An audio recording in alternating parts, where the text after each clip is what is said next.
G'day YouTube, welcome to Greer's Great Aussie Adventures. I'm Ray, the blind traveller. I'm Emily, the wife of the blind traveller.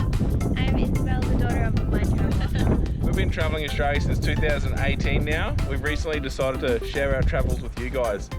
So sit back, relax, grab a pen and paper and plan that next holiday.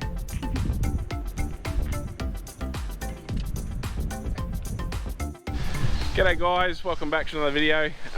This one's going to be basically another install video. We're doing a full anodrive system in this Jayco Journey. Pretty sure it's 2016-17. I'll confirm that when we go inside. But basically the same system as our van, Dad's van. It's got the 4 180 watt panels on the roof, the 200 amp hour ANODrive Gen 2, 40 amp DC DC, 50 amp DC DC, 40 amp AC DC, the E-Power Pro, and this one's got a 2000 watt inverter. Except the E-Power Pro is going in the car. Yeah, the battery model is going in the car because they're also doing the DC system in their car. It's going to have an Evercool drawer fridge and an Engel fridge. Yeah. And just a secondary system in that. We're going to try and utilise the stuff in his car, which I think is a Red Arc DC DC. I think it's got an ANODrive inverter, a couple of bits and pieces, but it's not done real well, so we're trying to redo all that so it's a lot more efficient. Yeah. This one's got the Thetford fridge freezer, the drawer freezer. So compressor fridge, obviously not gas. So you know, now we've got the Bushman in ours, the Dometic in Dad's, we've got a Gecko in Deepak's, and there's the Thetford in this one. So they all seem to be much of muchness. I'll wait till it's hooked up so I can see the exact amp draw on this. The Dometic 153 only drew, I think it was 3.8 amps, so it was really good. But yeah, so we're gonna get stuck into this tomorrow. We're gonna go to town, get all the wiring breakers, eyelets, go get everything again. Basically an exact copy of what we did in Dad's. It's just obviously a different layout van. Yeah. But yeah, so we'll go get everything and we'll get stuck into that and see you in a second. Alright guys, so day one on the van. It's a 2019 Jayco Journey. It wasn't like 2017 that I thought, so 2019.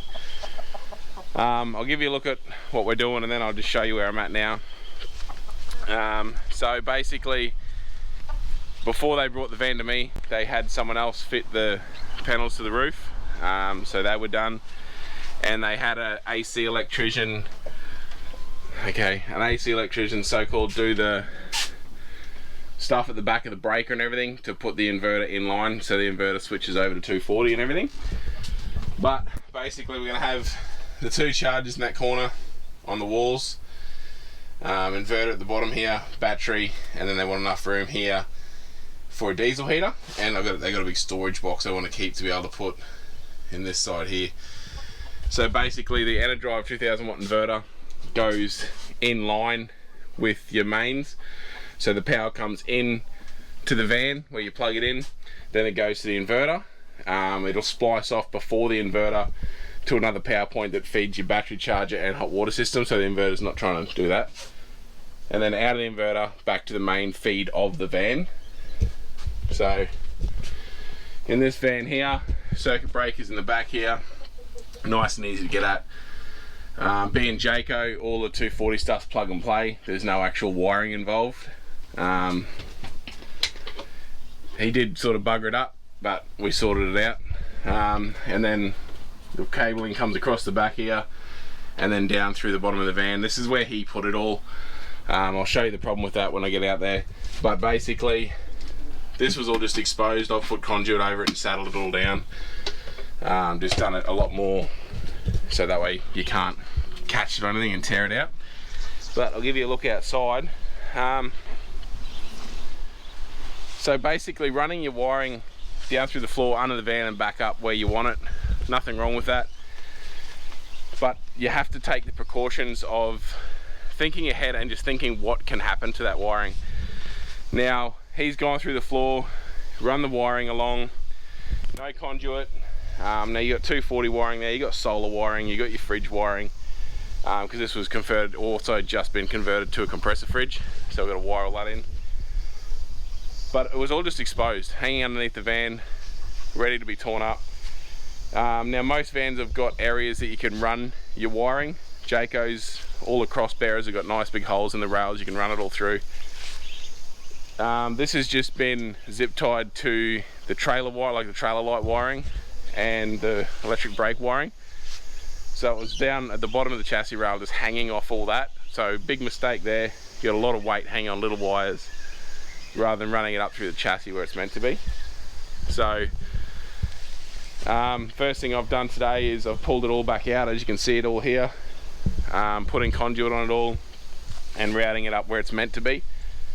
I might try and get the camera under there once I'm under there putting it in place and just show you where it was and where I'm putting it. And then we'll be inside and starting to wire up all the chargers, solar, hook all the inverter up and all that sort of stuff. So just before I do go, I've said it in my other videos and I'll just say it again because there was an error in this one. Wiring size, guys, it's very important when it comes to DC. You've got to, you know, over a long distance you really need to account for voltage drop. Now, like, I'm not going to say who did all this, but when he's run the new compressor fridge wiring, now there's pretty much, I think there's 8 meters of wiring and he's run 4mm wire. You know, that'll be fine over a short distance, but over 10 meters you're gonna start getting voltage drop. You're gonna start having issues with your fridge trying to cut out and not getting the voltage that it requires. It wasn't only 4mm wire, it was very poor quality. But we've gone 6mm wire. You could go 8, wouldn't matter. But yeah, 8, I've gone 6mm dual core there, so we'll run all that through where it all comes through up under the bed, and then I'll pull out what he's done. And yeah, basically just with electricity, there's no point in going just big enough or too small. You need to go enough or bigger. But wiring size is very important with DC stuff. It's just something to really remember. But like I said, I'll get back to doing this and see you soon. Alright, so I just tied it all up underneath. I'll just give you a look at how I did it and I'll sort of explain how it was done. Obviously it's one of those things, there's no right or wrong way, there's just pretty much the neat way and the not good way, if that makes sense. Alright, I'll just try and get this so I can show you. So where it all comes through, you can see basically comes through there to a saddle. He had it coming down, it was all just a big nest of crap here, and then he's gone around this foot and then along. I'll just jump underneath and give you a look under there if I can come under successfully with the camera.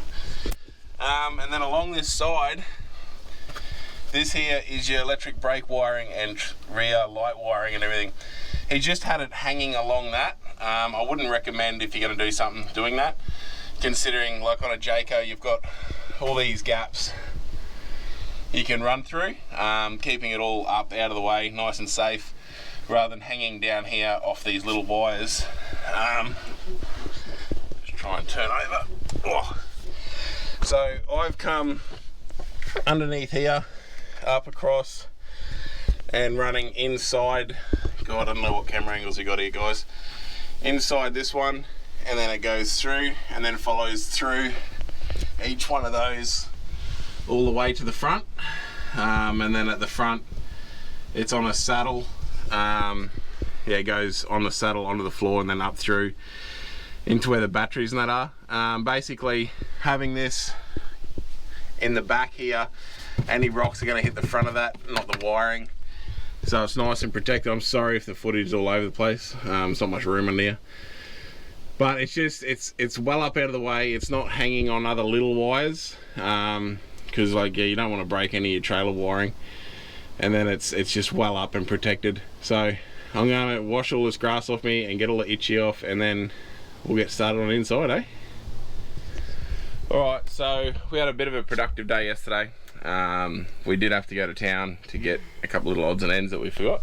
Yep.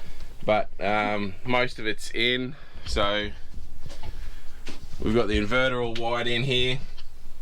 That's the power point for the charger and the hot water system, so that's on a separate circuit to the inverter.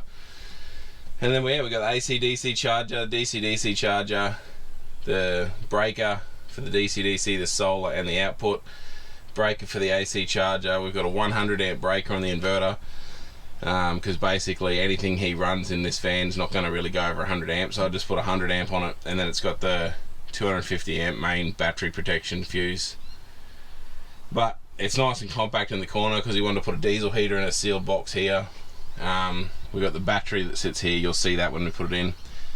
And then he wants enough room for a second battery if he ever decides to go down that route. And there's a big storage box that goes in this corner with all our winter clothes. So it all sort of fits in there really nicely, but everything's still very easy to get at, very visible. But yeah, all we've got to do now, literally all we've got left is to hook the solar wiring to the DC/DC. Yeah. I'll do that while it's on the charger, and then I'll still have an Anderson plug so you can disconnect the solar if you need to. Yeah. And then a big cleanup. Battery in. Put the battery in, hook it all up, and hope to God it works, I guess. And then yeah, big cleanup. Clean up, pack up. Pack everything up. And then I'll leave everything on in the van for the day. Make sure everything is good and nothing's faulty and that sort of stuff. And then that's the van done, and we move on to the car. The car's going to be a whole other kettle of fish, so we'll go over that in the next video. But yeah, so we'll just get the battery in, solar hooked up, and then I'll give you another look. Alright, so this system's basically all finished and done. All I've got to do is go to town and get a couple of bolts for the DC/DC, and then the final clean out, and Em's got to get on the cork gun and fill the hole in the floor where the wiring came through. Yeah. And a hole in the floor where someone else had wiring that we've removed. There was something I was going to bring up, I can't remember what it was now.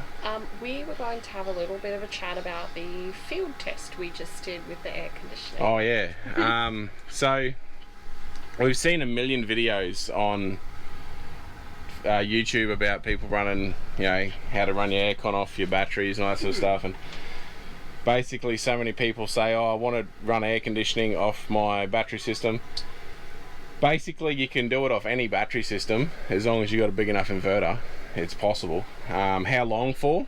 That's the million-dollar question. It's also the varying question, like every air conditioner is different. Yeah, every aircon's different. Like literally I watched a video the other day using the Harrier, and it maxed out at like 80 amps draw. This van has an IBIS 4, and we just maxed out at 95 amps draw. Yeah. That's set at 23 degrees, not on turbo. Yeah. Just on, I think it was on the high fan speed. Yeah, it was on 2 or 3. 2 or 3 fan speed. It ramps up from basically, it starts out, sits at like 10 amps for a bit, then just slowly jumps as the compressors slowly cut in. Now, you know, you're pulling 95 amps, 4 panels, good weather, you're looking at 40 amps coming in. So no matter whether you got 1 battery, 2 batteries, 3 batteries, unless you've got the solar to be able to put in 100 plus amps, you will always go backwards running your aircon. Now if you look at say once it gets a temperature, cuts in and out, say you're pulling, you know, 50 amps over an hour, maybe 80 amps over an hour period, even if you've got 400 amp hours worth of battery, there's no way you're running overnight. You'll flatten your batteries.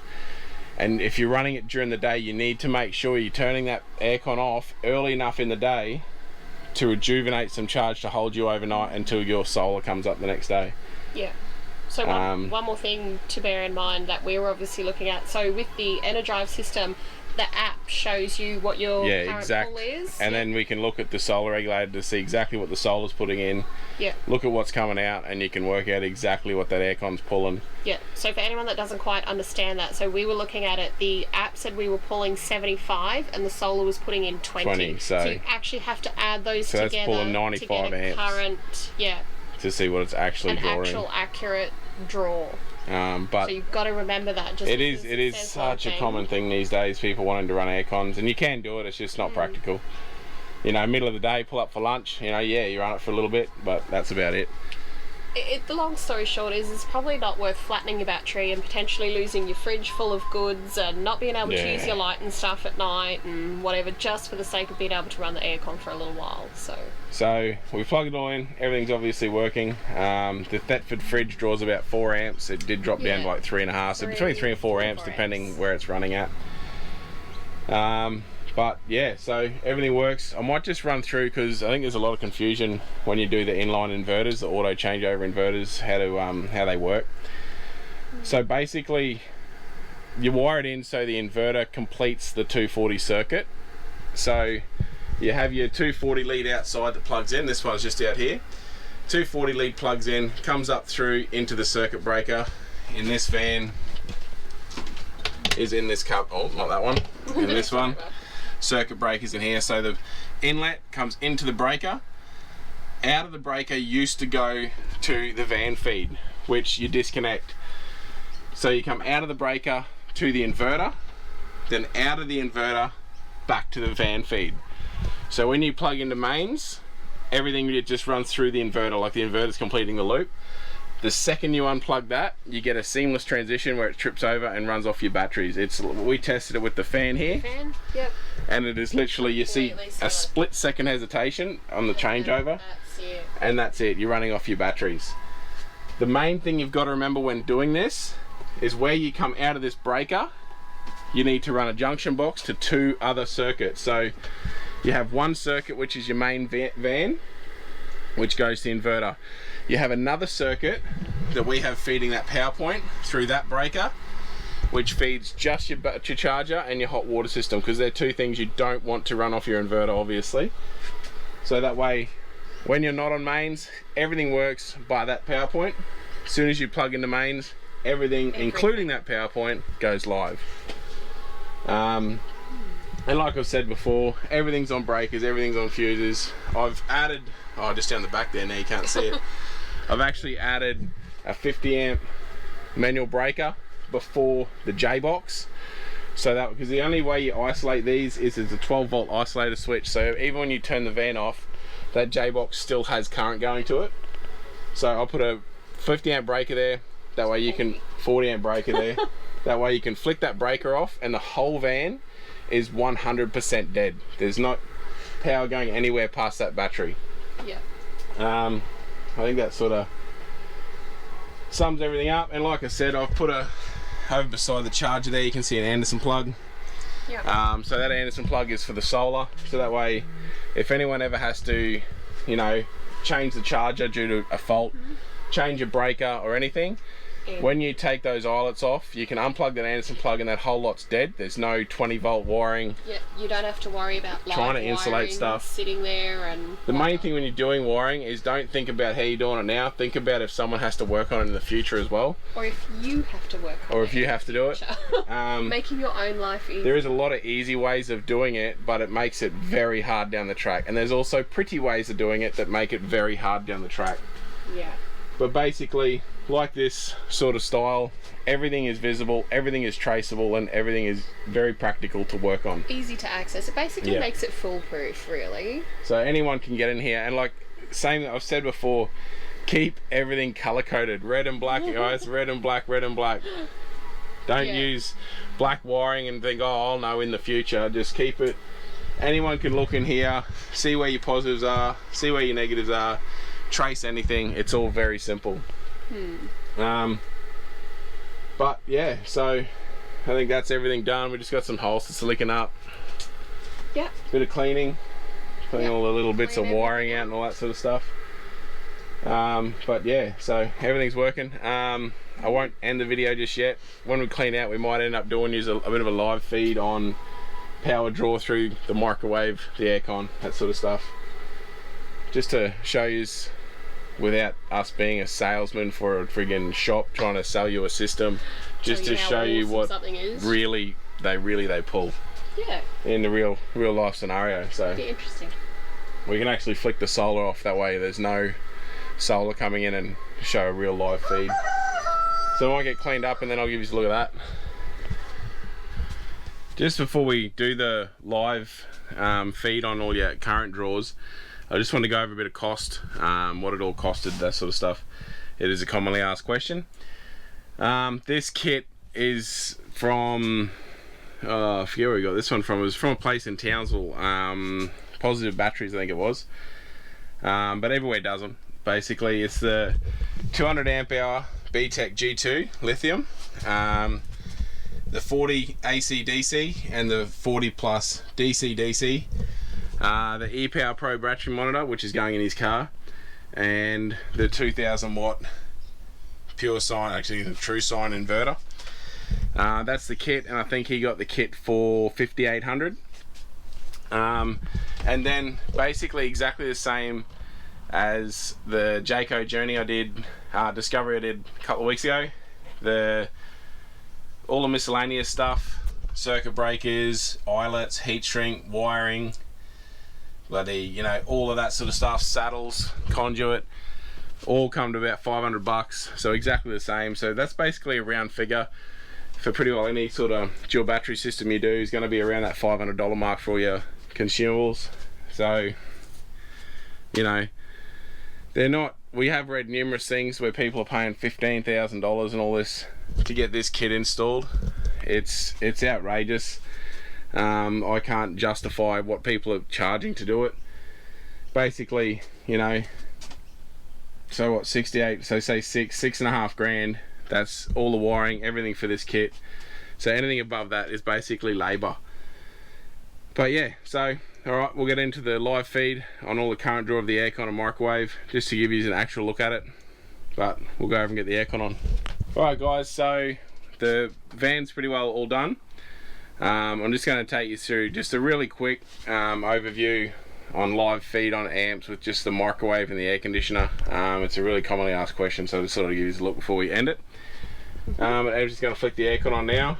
Yep. So what's our current draw at present? So the current draw with all the appliances on standby is 8.2. And that's with the fridge running. Fridge running. So just flick that on. So this is aircon set at 23. 23. And fan speed's on 2. I'm pretty sure it's 2. It's whatever the default setting is for the air conditioning. Yeah, it'll be on 2. I've turned the solar off, so I'll flick the solar circuit breaker so there's no solar coming in, so there's no Yeah, we can get an accurate reading. picture of this I think a lot of people don't take that into consideration. Yeah, But- as we said the other day, people forget to take into account. They see that it's only drawing 40 amps, but Yeah, the but solar's putting forgetting in about the 40 or solar. something, so it's like, well, you've actually got to add the two together. So I'll just come around now and show you the current draw. So sitting on 43.2 draw, 50.9, 60.6.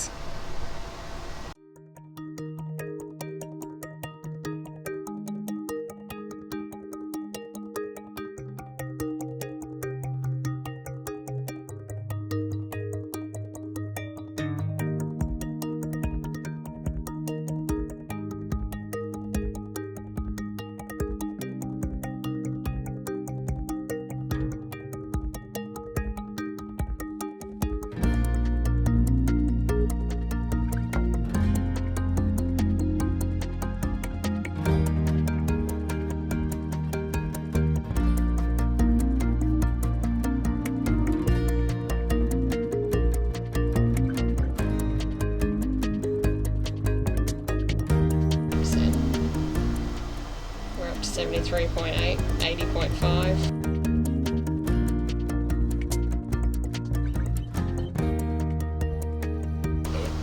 So sitting at 89.2.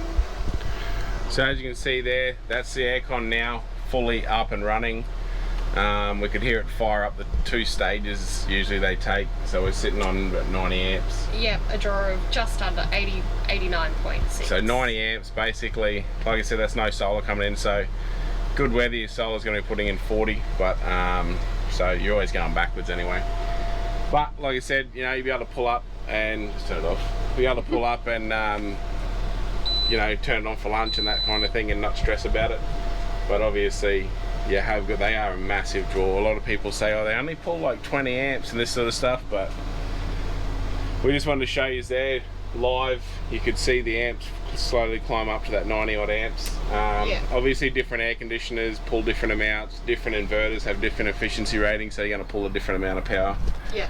And I just want to quickly say too, so you can see here we're 97% state of charge. So we ran that for about, what, 5 minutes? Yeah. And we dropped 2% in the battery just in that 5 minutes. And that's, like I said, that's a 200 amp hour lithium. We'll just wait for that to shut down, and I'll give you a look at the microwave. Alright, so the aircon's all shut down. We'll just give you a quick look at the microwave. Yep. So we've got a current draw at present of, what are we at? We're fluctuating between 8.5 and 10. So you'll have to press start. I don't know how to work microwaves, guys. But we'll just flick the microwave on. Alright, we'll just do a quick start. Yeah. Let's see what we go to. Whoa, 127.2 amps. So that was on quick start. Not sure how big this microwave is. No, it's the standard one that came with it. It's the standard one in the Journey, but yeah, so I had to go to 100 and... Well, we just about peaked at 128 amps before we stopped it. Yeah, so it'll probably come down a bit as you get cooking and that, but your initial start is going to be where your big power draw is. But yeah, I just want to give you a quick look at that before we wrap it up. But yeah, so we'll get in now, put all these boxes in the bin and have a clean up, clean all the van out. And then get ready for them to pick up. Get ready for them to pick the van up, and we'll start stripping their car. Their car will be the next video, so next video will be removing all the DC-DC system and fitting a whole new system in their 2016. 16? Yeah. Well, I'm not sure. 16, Holden, Colorado. So we'll go throughout the next video. Don't forget to like the video if you liked it, subscribe to the channel. Any comments, leave them below, and I'll see you next week.